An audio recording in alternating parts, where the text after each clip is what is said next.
Sistem Necromancer, bab 265 sampai dengan 267. Bab 265. Bab 265, mereka menyebutmu.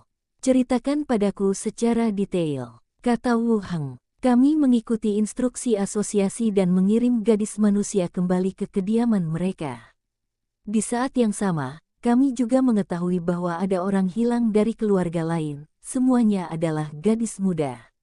Wu Heng sedikit mengernyit, dengan kata lain, hal seperti ini telah terjadi beberapa kali. Kami menduga mungkin ada aliran sesat yang mengumpulkan pengorbanan dan bersiap untuk melakukan semacam ritual.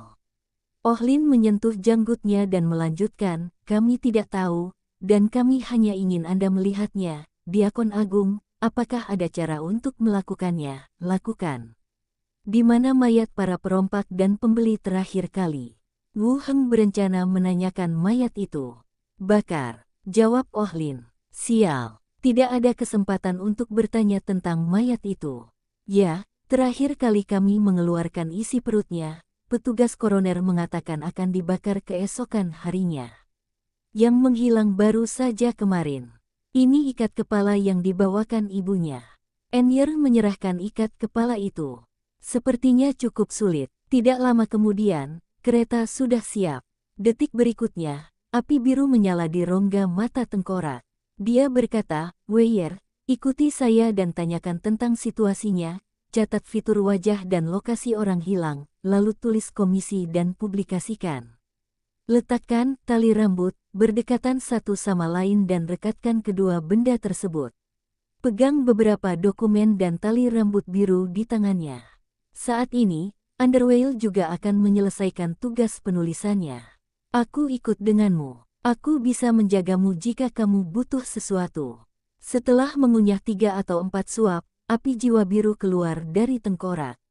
Bukankah begitu cara penggunaannya? Pada saat itu, saya tidak menyangka ada orang lain yang hilang. Membawa rantai tipis, tengkorak seukuran buah kenari itu sedikit bergetar. Dicap dengan segel Diakon Agung. Benar-benar ada reaksi. Saya melihat lagi pengenalan objek aneh tersebut dan memastikan bahwa tidak ada yang salah dengannya. Tidak ada perubahan. Tidak lama. Bagus. Ekornya masih menempel pada tengkorak, dan ujung lainnya dimiringkan ke satu arah. Wu Heng menyentuh kepalanya dan berkata, jangan khawatir, saya bisa melarikan diri jika ada bahaya, tetapi kamu bisa tetap bergabung. Wu Heng berkata, Weyer, biarkan tim 3 menyiapkan gerbongnya. Kami sudah memiliki petunjuk. Buka mulut Anda, gigit ujung, tali kepala, dan mulailah mengunyah. Baiklah, kalau begitu aku akan memberitahu tim 3 terlebih dahulu, kata Enyer dan segera keluar. Wu Heng tiba-tiba memikirkan sesuatu lagi dan melanjutkan, Weyer, tanyakan kepada mereka siapa yang memiliki barang-barang pribadi gadis yang hilang itu. Kamu harus membawanya sepanjang tahun. Jika kamu punya, bawalah kembali. Setelah memikirkannya sejenak, dia mengambil pisau buah di sampingnya dan menusuk celah kecil di ujung jarinya. Underwale setuju dan mengikuti kurcaci itu keluar. Oh Lin segera berkata, Diakon, ada beberapa anggota keluarga yang kehilangan anak-anaknya dalam pergaulan. Mengapa saya tidak mengajak mereka untuk Anda tanyakan? Wu Heng membawa liontin itu dan pergi bersama petugas kerangka. Posting, tidak ada jaminan akan ada hasil apapun. Wu Heng berdiri, menggantungkan liontin di gantungan, dan mulai mengenakan baju besi. Ngomong-ngomong, Weyer, kamu tidak membutuhkannya. Untuk pergi, kamu akan segera pulang dan beristirahat. Wu Heng mengambilnya dan mengeluarkan tracing pendant dari cincin luar angkasa. Seperti hantu yang mencoba melarikan diri. Orin kurcaci berdiri dan berjalan keluar bersama Underwale. Ya, Underwale mengangguk. Wu Heng berpikir sejenak dan memandang Underwale di sampingnya. Oh, oke, apakah Anda masih ingin mengirimkan komisinya? Underwale kembali. Peras setetes darahnya dan teteskan pada tengkorak. Kapal barang Yani-san. Meskipun merupakan kapal kargo, kabin besar di tengahnya didekorasi dengan sangat mewah. Lantainya dilapisi karpet lembut, panel dinding berukir indah, dan lukisan berharga digantung.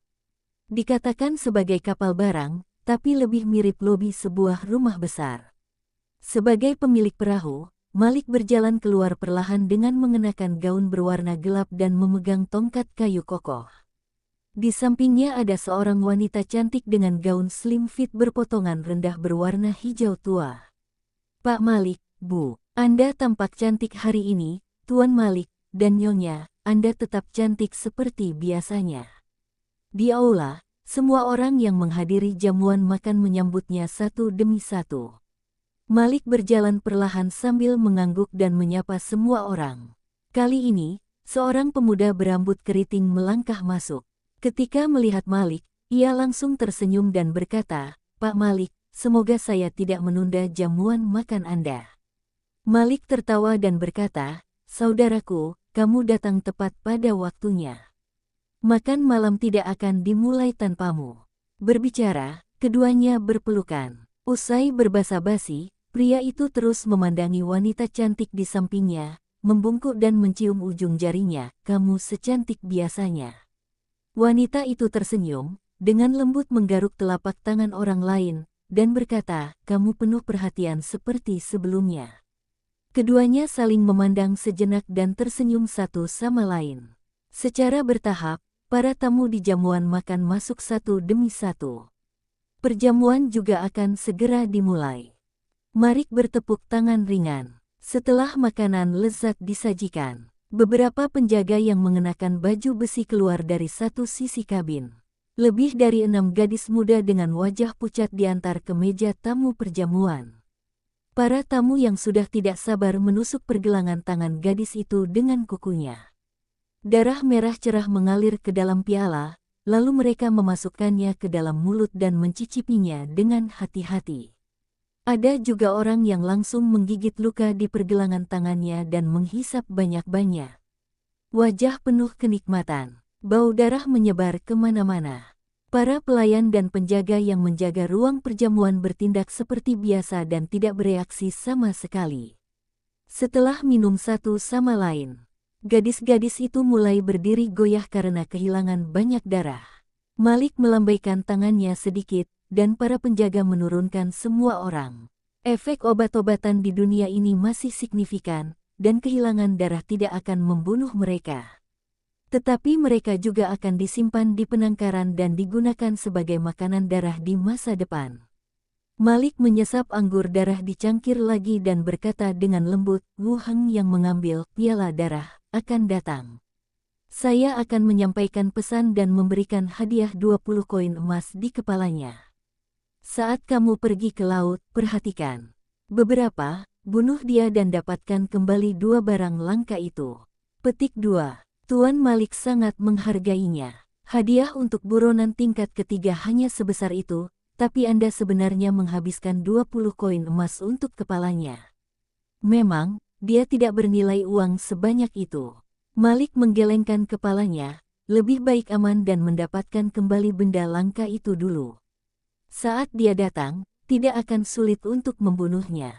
Sungguh, Malik tersenyum, selama semua orang memiliki kepercayaan diri, kita harus membunuhnya sebelum dia resmi menjadi diakon agung.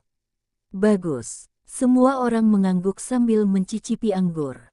Di atas laut, Wu Heng sedang duduk di perahu kecil sambil memegang liontin itu. Di sampingnya ada penghancur tengkorak dan kapak darah, dan Gigi Hiu, yang pandai berenang mengambang di laut dengan tangan bertumpu di tepi perahu. Pada saat ini, hantu Glenda terbang kembali ke arah kami. Mengambang di udara, dia berkata, sekelompok vampir sedang mengadakan perjamuan. Vampir. Wu Heng sedikit mengernyit, apakah kamu melihat gadis-gadis yang hilang itu? Saya melihatnya, ada darah yang terkuras, dan dia baik-baik saja. Apakah ada banyak orang? Wu Heng terus bertanya. Tidak banyak orang di pesta itu, ada lebih dari 100 penjaga dan pelaut. Granda berkata, tiba-tiba teringat sesuatu, dan menambahkan, mereka menyebutmu. Saya, baiklah, beritahu aku 20 koin emas untuk membeli kepalamu sebelum menuju ke Pulau Harta Karun. Glenda melayang di udara dengan senyuman di wajahnya. Wu Heng tertegun dan berpikir sejenak dengan alisnya berkerut. Dia berkata, mereka bukan vampir, mereka adalah orang-orang haus darah yang diciptakan oleh cawan darah. Menurut perjalanan kereta normal, dia belum sampai di Pulau Harta Karun. Pintar, Glenda memuji. Biarkan aku melihat situasi di dalam, lanjut Wu Heng. Glenda langsung masuk ke tubuhnya. Gambar perahu muncul di benak saya. Para pejabat yang menghadiri makan malam, gadis yang dididik, dan ekspresi mabuk saat mencicipi darah. Mereka sebenarnya adalah sekelompok orang haus darah yang mengalami gejala sisa setelah menggunakan cawan darah. Dengan kata lain, piala darah tidak hanya muncul di kota Luntam, tetapi sudah tersebar di banyak tempat. Kemudian, Wu Heng mendengar orang-orang membicarakannya. Sekelompok orang duduk bersama, meremehkannya dan berbicara tentang bagaimana mereka dapat membunuhnya. Sebelum berangkat kerja, kemudian, Wu Heng melepaskan Glenda lagi. Apa yang akan kamu lakukan? Glenda bertanya. Wu Heng memejamkan mata dan berpikir sejenak, bunuh mereka. Saat pesta selesai, mereka akan dipisahkan dan akan sulit menemukannya. Tentu saja, itu gayamu yang biasa. Wu Heng melirik gigi hiu di samping dan berkata, lebih dekat ke kapal barang. Gigi hiu masuk ke dalam air. Mulai mendorong perahu kayu itu, mendekat dengan cepat. Begitu perahu kayu itu mendekati kapal kargo, beberapa pelaut langsung berdiri di bawah pagar dan melihat. Wei Hao, Wu Heng mengangkat kepalanya dan berteriak, apakah itu kapal barang Tuan Malik? Saya harap saya tidak melewatkan jamuan makannya. Para pelaut saling memandang, lempar tangga tali ke bawah. Wu Heng langsung naik ke atas dengan tengkorak patah dan kapak darah. Berdiri di geladak, Wu Heng melihatnya. Memang ada hampir 100 penjaga, pelaut, dan bajak laut yang mengenakan berbagai baju besi. Mereka semua harus menjadi pengawal orang-orang yang menghadiri jamuan makan di bawah. Tuan, undangan Anda. 2 penjaga lapis baja datang. Wu Heng mengabaikan pihak lain dan mengeluarkan tongkat tulang belakangnya.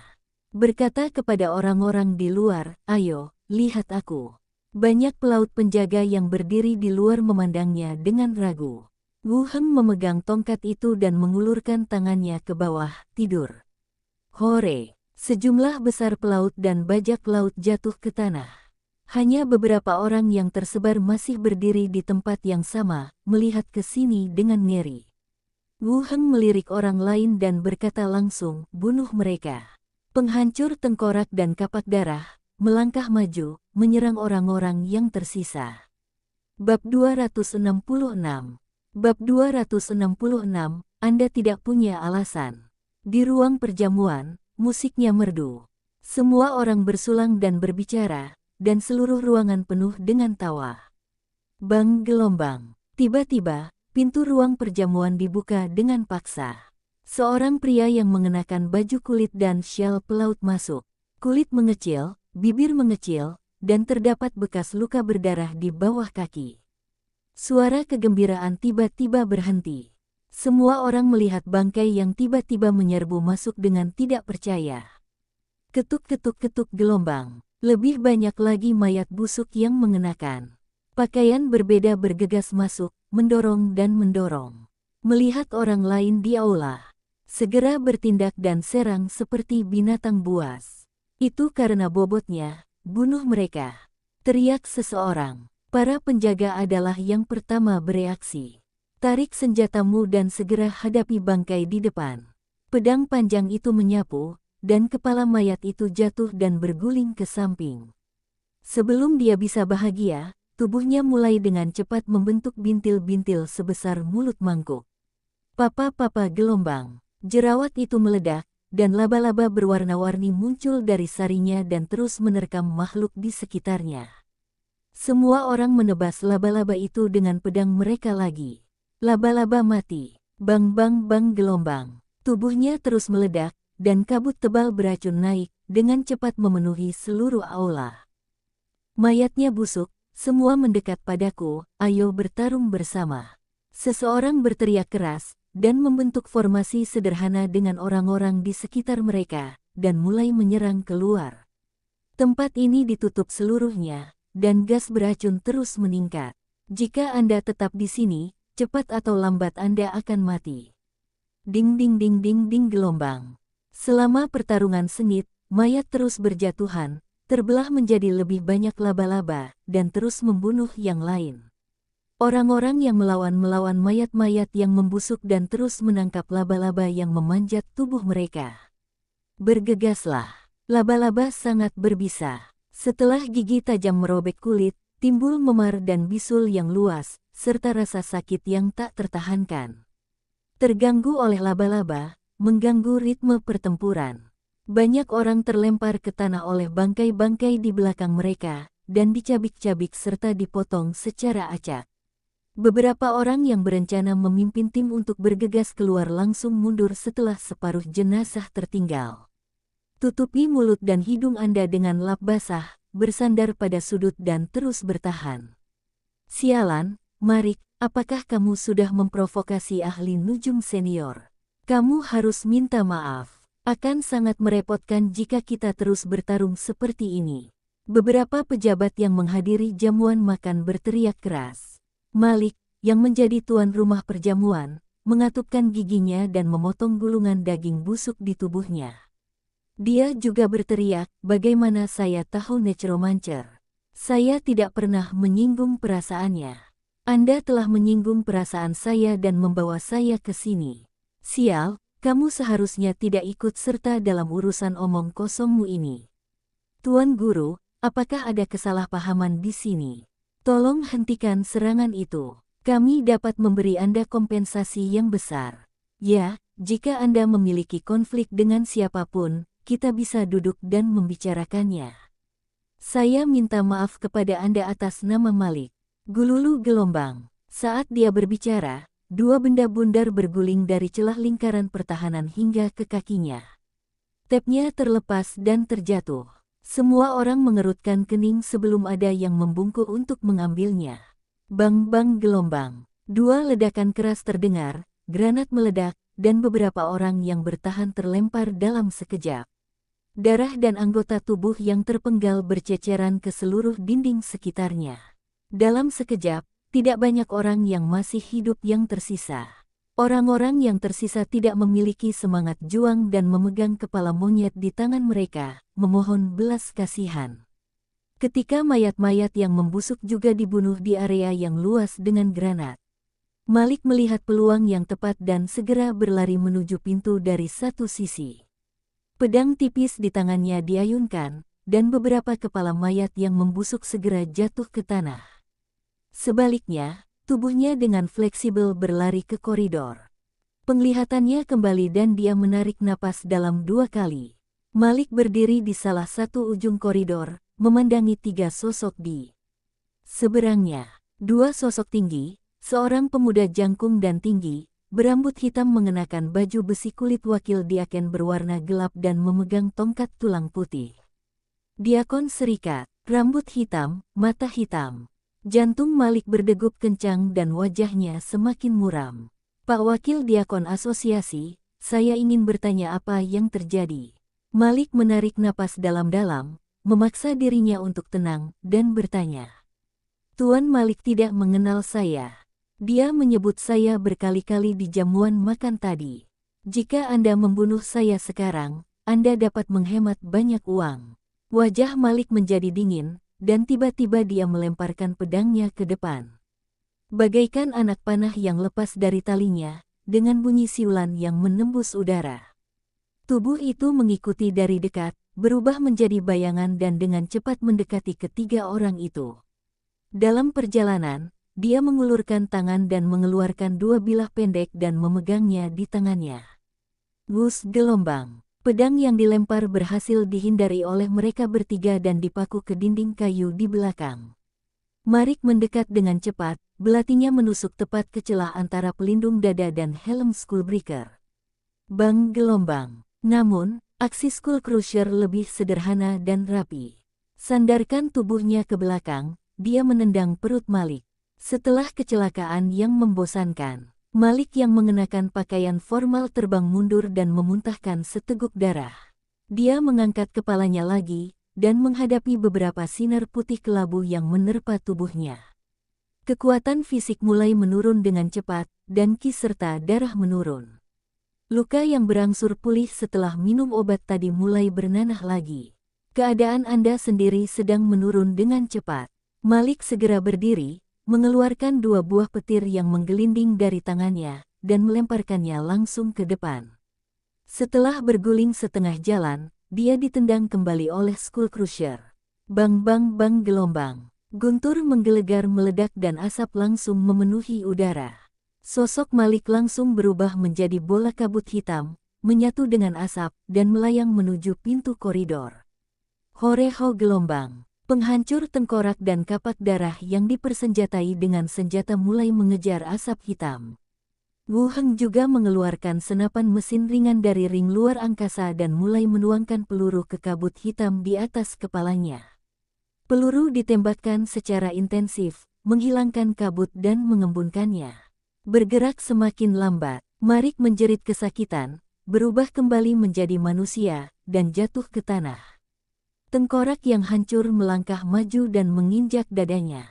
Penghangat itu terus jatuh lurus ke bawah, mematahkan anggota tubuhnya. Malik merintih kesakitan, memperlihatkan taringnya yang tajam dan berusaha menggigit pergelangan kaki yang menginjak dadanya. Sentuh gelombang. Suara teredam. Skull Crusher menendang wajahnya, satu bola matanya meledak dan gigi tajam beterbangan kemana-mana. Malik meratap keras dan berteriak, "Wu Heng, kamu tidak bisa membunuhku. Aku tidak termasuk dalam daftar orang yang dicari asosiasi. Jika kamu membunuhku, kamu akan mendapat masalah besar. Kamu adalah wakil Diaken, dan kamu harus mematuhinya, tata cara dan peraturan perkumpulan." Meski muntah darah, dia tetap terus mengaum. Dia tidak tahu apa yang salah. Mengapa Wu Heng muncul di Treasure Island terlebih dahulu, dan mengapa dia mengetahui rencananya dan langsung pergi ke tempat ini untuk membunuhnya. Tapi dia sangat menyesalinya. Seandainya saya mengetahuinya lebih awal, saya akan menjauh dari sini. Menjauhlah dari dia. Malik mempunyai status saat ini dan tahu bagaimana menghindari peraturan yang tidak menguntungkannya. Seperti yang dia katakan, sesuai aturan asosiasi. Wu Heng tidak punya alasan untuk membunuhnya. Bahkan jika Anda tahu bahwa Malik berencana membunuhnya, Anda harus mematuhi aturan perkumpulan. Wu Heng menatapnya dan bau darah keluar dari tubuhnya. Berkata datar, "Apa yang kamu pikirkan saat menceritakan hal ini kepada Necromancer?" Di bawah tatapan ngeri Malik, Wu Heng melambaikan tangannya. Kapak darah memotong kepalanya dengan satu pukulan kapak. Pada saat ini, pintu ganda ruang perjamuan terbuka lagi.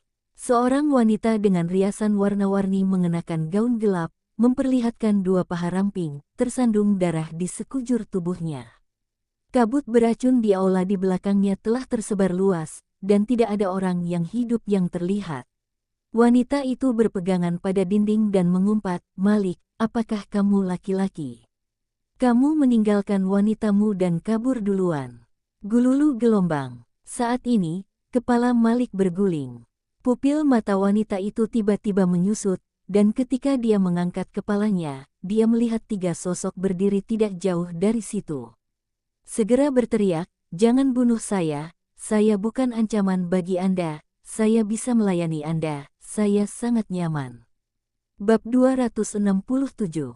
Bab 267 Mengapa mereka semua mati? Berbicara, wanita itu melepas tali bahunya. Rok berpotongan rendah tergelincir ke bawah, memperlihatkan tubuhnya yang cantik dan montok. Wanita itu mengangkat dadanya dengan tangannya dan melanjutkan, "Malik telah menyinggung perasaanmu. Aku adalah wanitanya dan aku bersedia menebus dosa-dosamu atas namanya."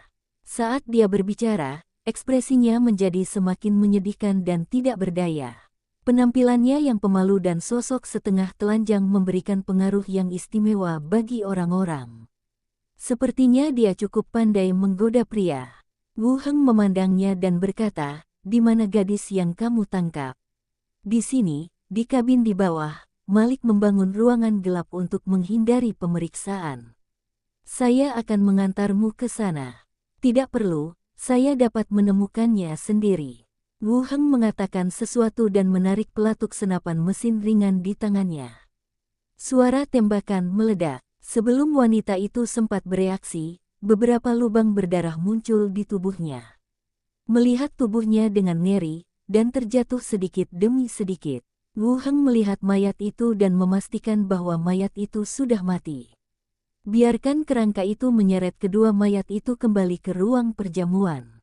Aula itu sunyi. Yang ada hanya mayat di meja makan, berlumuran darah. Tidak ada yang selamat, apakah itu mayat yang membusuk, tamu, pelayan atau penjaga. Tanah dipenuhi mayat, dan bahkan tidak ada erangan yang terdengar. Wanita tadi seharusnya menjadi satu-satunya yang keluar hidup-hidup. Hanya saja, berdasarkan apa yang dia lakukan, dan fakta bahwa dia terlibat dalam Secret Order. Dia ditakdirkan untuk mati di sini. Seret semua mayat dengan pakaian formal ke sini, kata Wu Heng. Skull Cruiser dan Blue Tax mengambil tindakan. Mulai mencari mayat di seluruh aula. Banyak dari mereka telah dipotong-potong, dan pakaian mereka ternoda merah darah, sehingga sulit untuk diidentifikasi. Pada akhirnya, menghitung 2 orang yang terbunuh di koridor, total 6 mayat dibaringkan di ruang terbuka di depan mereka. Wu Heng meliriknya terlebih dahulu. Mengambil cincin luar angkasa dari jari, Malik dan seorang bangsawan tua. Saya bahkan tidak melihat apakah ada barang bagus di dalamnya, saya hanya menyimpannya. Kemudian, dia mengeluarkan tabletnya dan mulai membandingkannya dengan pemberitahuan buronan dari asosiasi. Dari Malik pertama hingga orang terakhir. Di antara mereka juga terdapat mayat yang sesuai dengan tampilan dan ciri-ciri pada poster buronan. Itu masih merupakan poster buronan biasa tanpa hadiah alat peraga. Malik dan yang lainnya sebenarnya tidak terlibat. Wu Heng menemukan pintu kayu, membuka pintu pembatas, dan berkata, pindahkan semua mayat ini ke dalam. Kerangka itu mulai mengambil tindakan dan memindahkan semua mayat kecuali penjahat yang dicari ke satu sisi gerbang perbatasan. Sembunyikan mayat orang-orang ini dan selamatkan diri Anda dari banyak masalah. Bahkan jika para pelaut atau penjaga biasa itu tewas di kapal, dan itu melibatkan pemenjaraan seorang gadis untuk meminum darah, tidak ada yang akan peduli dengan hidup atau mati mereka. Segera, pemindahan jenazah selesai. Wu Heng mengeluarkan earphone radio dan memasangnya di satu telinga. Olin.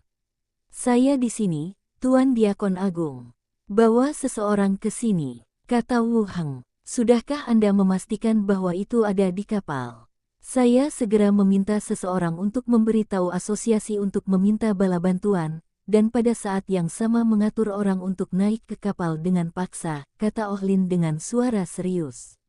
Wu Heng berkata, tidak, di sini aman. Anda cukup membawa tim Anda. Apakah kamu yakin? Tentu, ayo, tutup radionya. Wu Heng keluar dari ruang perjamuan, menuruni tangga kayu, dan memasuki kabin di lantai dasar. Kabin paling bawah. Saat itu gelap dan lembab, dan udara dipenuhi bau apak. Penjaga yang menjaga pintu terbaring lemas dan meninggal di depan pintu. Wu Heng melangkah maju untuk memeriksa dan menemukan bahwa tidak ada suara. Tidak ada luka luar pada tubuh. Seharusnya dia menandatangani kontrak jiwa dengan Malik.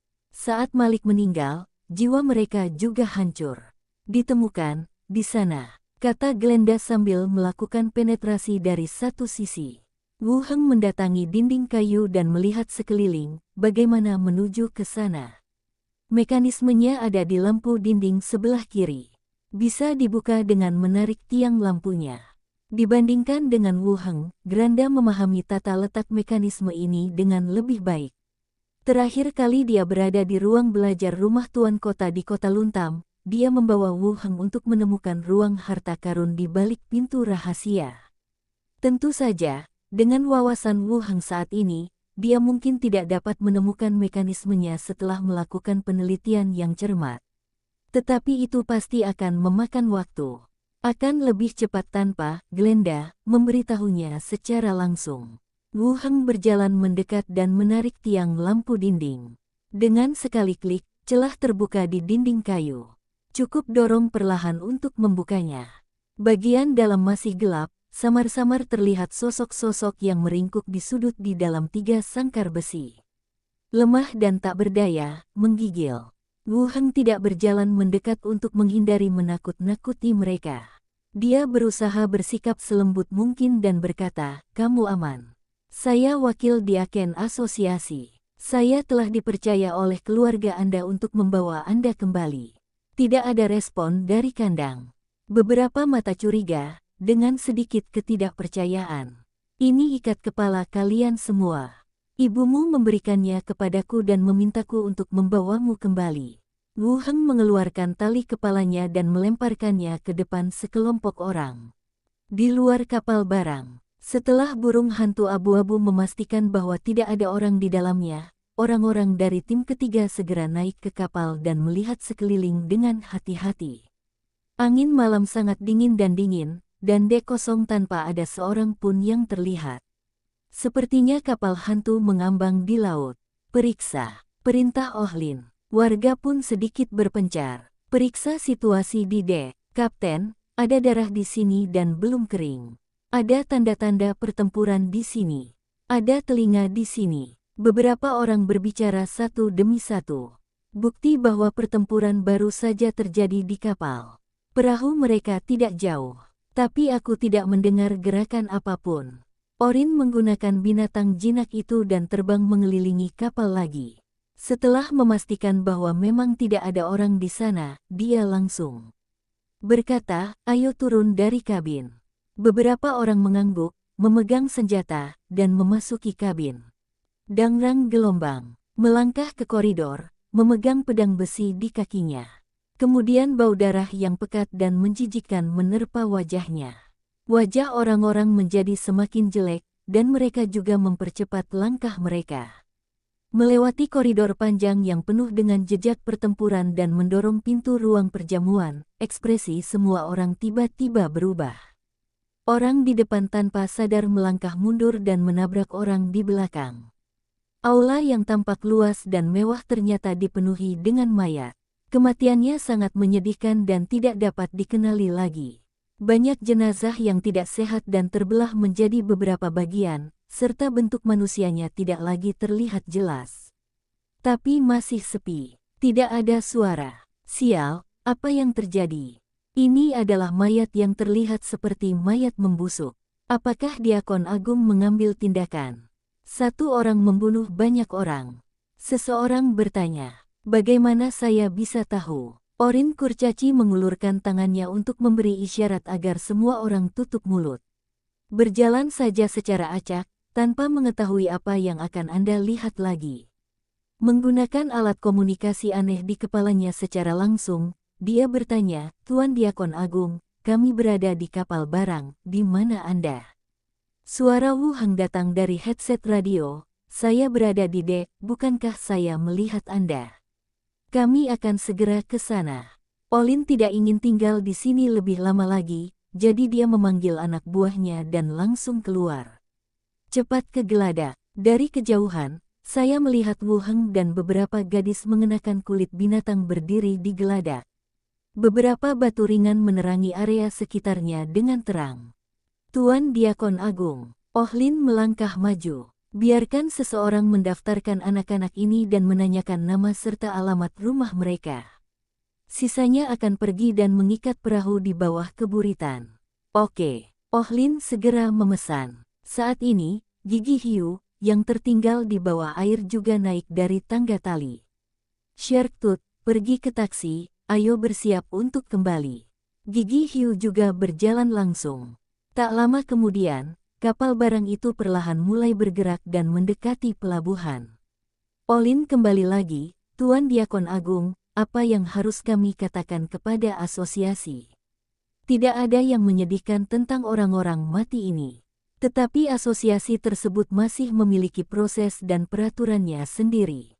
Tidak ada seorang pun yang hidup di seluruh kapal, dan pasti akan ada beberapa pertanyaan setelah kembali. Sekarang tanyakan pada Subdiakon, dan Anda akan mendapat ide bagus. Jangan mengatakan hal yang salah ketika Anda kembali, dan menyinggung orang yang membunuh kapal dengan satu orang. Wu Heng berkata langsung, orang-orang di sini menangkap anak-anak ini dan berencana mengadakan pesta darah, yaitu meminum darah orang yang masih hidup. Setelah saya naik perahu, saya diserang dan dipaksa untuk melawan. Orang-orang ini benar-benar pantas meminum darah anak-anak. Kurcaci itu menamparkan keras tiang kayu itu dan berkata dengan marah. Ya, Tuan Diakon Agung, apakah semua orang yang menghadiri perjamuan itu sudah mati? Wu Heng menggelengkan kepalanya, tidak, ada beberapa bangsawan yang sangat terampil dan melompat dari kapal dan melarikan diri. Oh, aku tahu apa yang harus kukatakan. Keduanya berdiri di haluan perahu dan menikmati semilir angin sejuk. Wu Heng tiba-tiba memikirkan kapal itu dan bertanya, bagaimana biasanya Anda menangani kapal yang ditangkap seperti itu? Menurut peraturan asosiasi, rampasan dibagikan kepada anggotanya sendiri. Jika Anda tidak menggunakannya atau ingin menukarnya dengan jasa, Anda dapat menyumbangkannya ke asosiasi. Kapal juga harus dianggap sebagai piala. Kurcaci itu berkata langsung, ada dua jenis. Jika itu buronan penjahat, atau kapal itu bukan milik suatu kekuatan, itu akan dihitung sebagai piala dan Anda bisa menanganinya sendiri. Jika itu bukan kapal penjahat yang dicari, tapi hanya ada pertempuran di kapal, atau keadaan khusus, itu tidak akan dianggap sebagai piala. Wu Heng mengangguk, menunjukkan bahwa dia mengerti. Kurcaci itu menambahkan, kapal ini digunakan untuk memenjarakan gadis-gadis ini, dan juga memiliki ruang rahasia. Itu pasti milik kapal penjahat, dan kemungkinan besar rampasannya akan dibagi. Saya akan memberitahu Anda jika ada berita. Oke, awasi masalah ini. Jernih. Fan Liang di Cakrawala. Kapal kargo mendekati dermaga. Tinggalkan beberapa orang untuk menjaga kapal, sedangkan sisanya pergi ke asosiasi untuk memobilisasi orang. Gadis-gadis itu tidak menangis atau rewel. Mereka selalu berpelukan dan mengikuti mereka ke perkumpulan. Datanglah ke asosiasi. Olin pergi untuk menangani masalah ini. Wu Heng juga kembali ke kediamannya, melirik kedua gadis yang tidur di kamar tidur, dan pergi ke kamar lain. Buka gerbangnya dan pergi ke dunia zombie. Menyalakan lampu. Di kamar tidur, ada beberapa mayat tergeletak. Bau darah meresap ke seluruh ruangan. Wu Heng mencari beberapa orang. Tidak ada alat sulap, tapi saya menemukan beberapa perhiasan emas dan perak serta beberapa koin di tubuh saya. Biarkan kerangka membawa tubuhnya keluar. Wu Heng terus mengeluarkan cincin luar angkasa yang dia temukan dan memeriksanya. Cincin luar angkasa, 2 kubik, cincin luar angkasa, 5 kubik. Kedua cincin luar angkasa itu tidak besar. Juga merupakan rentang spasial yang relatif umum. Wu Heng menghubungkan rohnya ke ruang batin dan mengeluarkan segalanya. Sabuk air. Deskripsi, sabuk yang diukir dengan efek aliran air, memungkinkan makhluk berenang lebih cepat di dalam air. Sebuah benda ajaib ditemukan di dalamnya. Ini meningkatkan efek berenang. Lanjutkan untuk melihat item lainnya. Pakaian pribadi, beberapa kebutuhan sehari-hari yang diukir dengan efek khusus, sejumlah besar koin perak, dan sekantong kecil koin emas. Serta akta kepemilikan Treasure Island dan kontrak kerjasama angkutan barang. Buanglah barang-barang yang tidak berguna. Wu Heng meminta kerangka untuk memindahkan mayat keluar dan mengubah semuanya menjadi kerangka.